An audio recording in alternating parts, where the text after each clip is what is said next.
नमस्कार मित्रों, जय हिंद, जय भारत। आप सभी का स्वागत है इस वीडियो लेक्चर में, जो है commercially available waste heat recovery devices के ऊपर। ये सेकेंड पार्ट है। फर्स्ट पार्ट के लिए मेरा इससे पिछला वाला वीडियो ज़रूर देखें। फर्स्ट पार्ट में हमने कवर किया था recuperator, regenerator, heat wheel, heat pipe, और यहाँ पे हम शुरू करने वाले हैं economiser, shell and tube heat exchanger, plate heat exchanger, run around heat exchanger, waste heat boiler, heat pumps, thermocompressor और डायरेक्ट कॉन्टैक्ट हीट एक्सचेंजर। तो चलिए शुरू करते हैं आज का पहला टॉपिक, इकोनोमाइज़र। गूगल पर इकोनोमाइज़र का मीनिंग देखने पे सामने आता है वर्ड सेव। Economizer saves. क्या सेव करता है?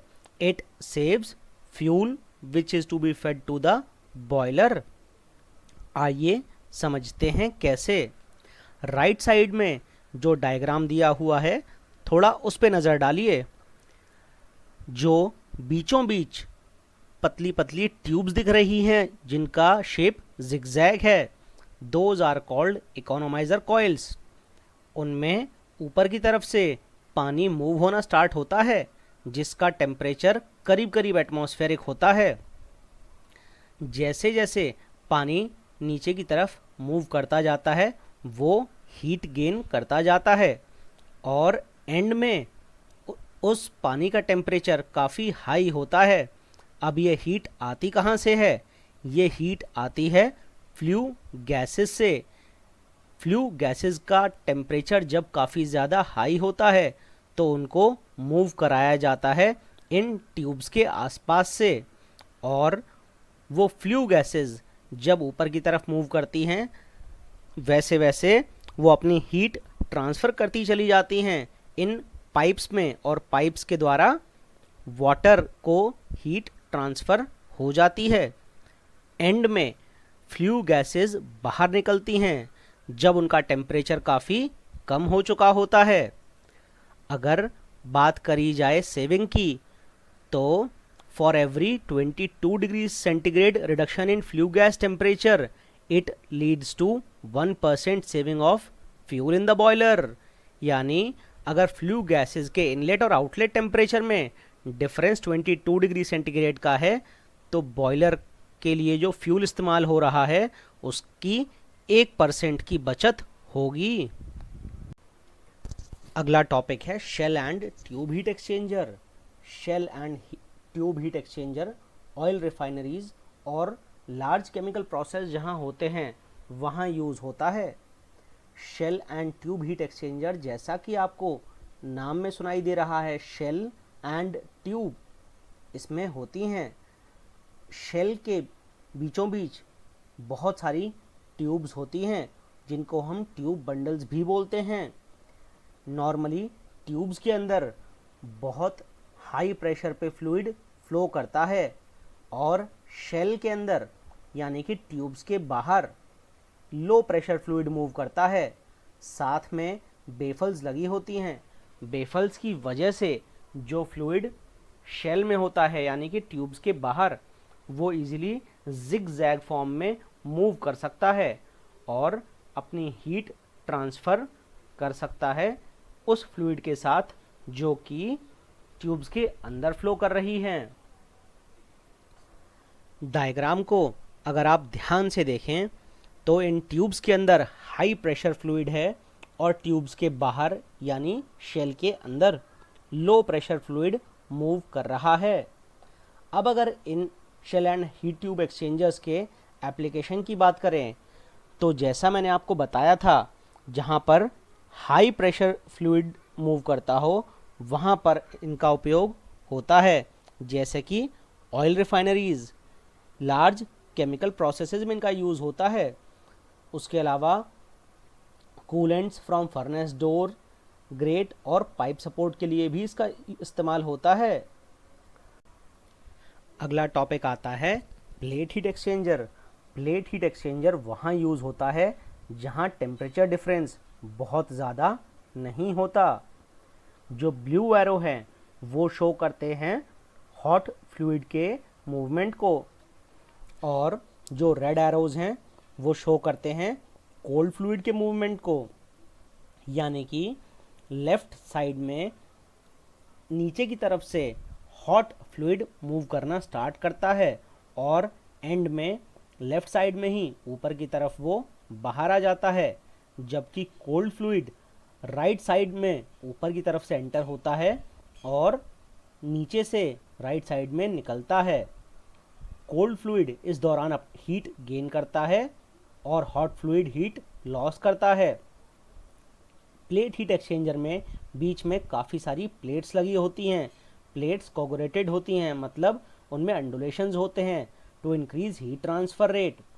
अब इन प्लेट्स में जो चारों होल्स होते हैं उनमें बहुत ख़ास बात होती है। उनमें ख़ास बात ये होती है कि ऑल्टरनेटिव हॉट और कोल्ड फ्लूइड के लिए जो रीजन है कांटेक्ट में आने वाला फ्लूइड के, वहाँ पे कोई प्रोटेक्शन नहीं लगी होती। मतलब अगर एक प्लेट में हॉट फ्लूइड वाले फ्लो रीजन में गास्केट लगी हुई है तो उस प्लेट में कोल्ड फ्लूइड वाले रीजन में गास्केट नहीं लगी होगी, एंड वाइस वर्सा। इससे हीट ट्रांसफ़र में काफ़ी आसानी हो जाती है। अगर मैं प्लेट हीट एक्सचेंजर के एप्लीकेशन की बात करूं तो ये मिल्क पैकिंग इंडस्ट्री में और साथ में evaporation plants in food industry के काम में आता है। अगले टाइप का हीट एक्सचेंजर आता है रन अराउंड कॉइल एक्सचेंजर। इसकी वर्किंग बिल्कुल हीट पाइप एक्सचेंजर की तरह ही होती है, केवल डिफरेंस ये होता है कि हॉट और कोल्ड फ्लूइड के बीच में एक इंटरमीडिएट फ्लूइड होता है जो कि हीट ट्रांसफ़र करता है हॉट फ्लूइड से लेके कोल्ड फ्लूइड तक। इसका यूज़ वहाँ पर होता है जहाँ पर आपके दोनों फ्लूइड्स एक दूसरे से दूर होते हैं और आप उन दोनों को इजीली एक्सेस नहीं कर सकते। इसका यूजेज होता है हीट रिकवरी फ्रॉम वेंटिलेशन के लिए, एयर कंडीशनिंग में और लो टेम्परेचर हीट रिकवरी के लिए। अगला टॉपिक है waste heat boilers. Waste heat boilers ordinary water tube boilers ही होते हैं। ये exhaust gases from gas turbines को यूज़ करते हैं।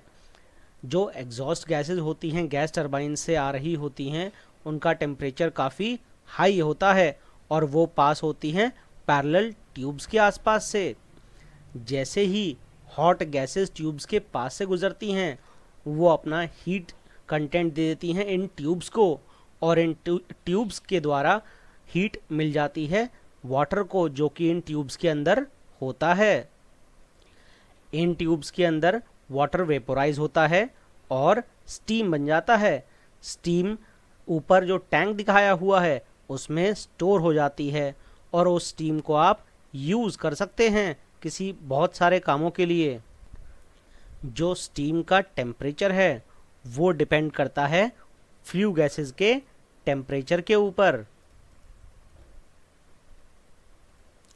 अगर waste heat boiler sufficient quantity में स्टीम प्रोड्यूस नहीं कर पाते या फिर sufficient quality of steam produce नहीं कर पाते तो आप ऑक्सिलरी बर्नर्स भी लगा सकते हैं। Normally waste heat boilers energy recover करने के काम में आते हैं from the exhaust of gas turbines, reciprocating engines, incinerators and furnaces. अभी तक हमने जाना कि हीट हमेशा हाई टेम्परेचर जोन से लो टेम्परेचर जोन में ट्रांसफ़र होती है, पर अगर कभी हमें हीट लो टेम्परेचर जोन से हाई टेम्परेचर जोन में ट्रांसफ़र करनी हो तो हीट पंप्स का इस्तेमाल होता है। रिगार्डिंग हीट पंप्स आप एक बार मेरा बेसिक थर्मोडायनेमिक्स वाला वीडियो ज़रूर देखिएगा। Most of the heat pumps work on the principle of vapour compression cycle. Vapour compression cycle में वर्किंग सब्सटेंस कंटिन्यूसली मूव करता रहता है और हमें वर्किंग सब्सटेंस को ऐड करने की रिक्वायरमेंट नहीं पड़ती।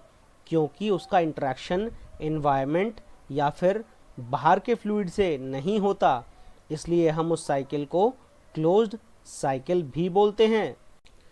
हीट पंप में टोटल 4 प्रोसेस होते हैं। सबसे पहला प्रोसेस इवेपोरेशन। इवेपोरेटर में लो प्रेशर लिक्विड एंटर होता है और हीट एब्जॉर्ब करता है। जब वर्किंग फ्लूइड हीट एब्जॉर्ब करता है तो उसका फेज चेंज हो जाता है फ्रॉम लिक्विड टू वेपर्स। उसके बाद वो वर्किंग सब्सटेंस मूव होता है कंप्रेसर के पास। कंप्रेसर को मोटर ड्राइव करती है जो कि इलेक्ट्रिसिटी से चल रही होती है। कंप्रेसर उस लो प्रेशर वेपर को हाई प्रेशर वेपर में कन्वर्ट कर देता है।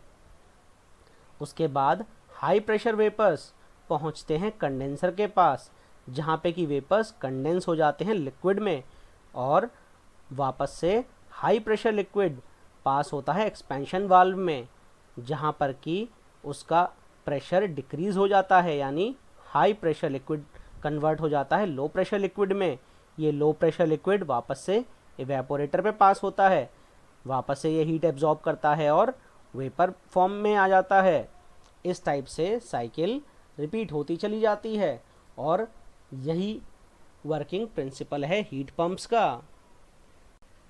हीट पंप्स का इस्तेमाल होता है फैक्ट्री और ऑफिस की स्पेस हीटिंग के लिए, प्रोडक्ट के ड्राइंग के लिए, स्टोरेज के लिए ड्राई एटमॉस्फेयर मेंटेन करने के लिए, और कंप्रेस्ड एयर को सुखाने के लिए।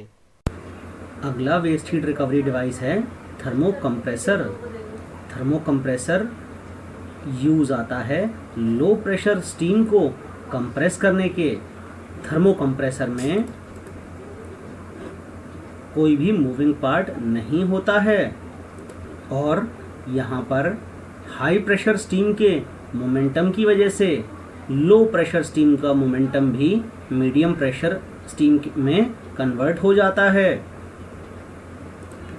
और वापस से लो प्रेशर स्टीम रिकम्प्रेस हो जाती है। अगला वेस्ट हीट रिकवरी डिवाइस है डायरेक्ट कॉन्टैक्ट हीट एक्सचेंजर। जैसा कि नाम से समझ में आ रहा है, डायरेक्ट कॉन्टैक्ट, यहाँ पर दो फ्लूइड डायरेक्ट कॉन्टैक्ट में रहते हैं। अगर आप डायग्राम को थोड़ा ध्यान से देखें तो राइट साइड में लिखा है लो प्रेशर LP, यहाँ से लो प्रेशर स्टीम एंटर होती है। लेफ्ट साइड में कोल्ड वाटर सर्टेन ऊंचाई से डाला जाता है। जैसे जैसे पानी यहाँ से नीचे फ्लो करता है वो स्टीम के साथ मिक्स होके गर्म हो जाता है और नीचे हमें गर्म पानी मिल जाता है, जबकि कुछ वेपर्स जो रह जाते हैं वो वेंट के थ्रू ऊपर से बाहर निकल जाते हैं। इस टाइप से डायरेक्ट कॉन्टैक्ट हीट एक्सचेंजर काम करता है। अगर हम agricultural use of waste heat के बारे में बात करें तो जो पावर प्लांट्स का वेस्ट वाटर होता है उसका टेम्परेचर थोड़ा हाई होता है। That can be used for soil warming. साथ में जब कभी वेस्ट वाटर क्रॉप के प्रोडक्शन के लिए यूज़ में लिया जाता है तो क्रॉप का प्रोडक्शन बढ़ जाता है। साथ में इंसेक्ट्स और पेस्ट्स भी कम लगते हैं। इसके अलावा ग्रीन हाउसेज को पावर प्लांट का जहाँ हॉट वाटर एग्जिट आ रहा हो वहाँ पे लगा सकते हैं। उन ग्रीन हाउसेज में टेम्परेचर को कंट्रोल करने की बहुत ज़्यादा रिक्वायरमेंट होती है। Using waste water of the power plants we can control the temperature of green house also. पर इस चीज़ का हमें खास ध्यान रखना है कि पावर प्लांट्स का जो वेस्ट वाटर है वो केवल उन्हीं एरियाज़ में यूज़ होना चाहिए जहाँ का टेम्परेचर काफ़ी लो रहता है। इस वीडियो में मैंने ये रेफरेंसेस यूज़ किए हैं। आप अगर डिटेल में कोई भी चीज़ पढ़ना चाहें तो इन लिंक्स पे जाके पढ़ सकते हैं। इस वीडियो में बस इतना ही। जय हिंद, जय भारत।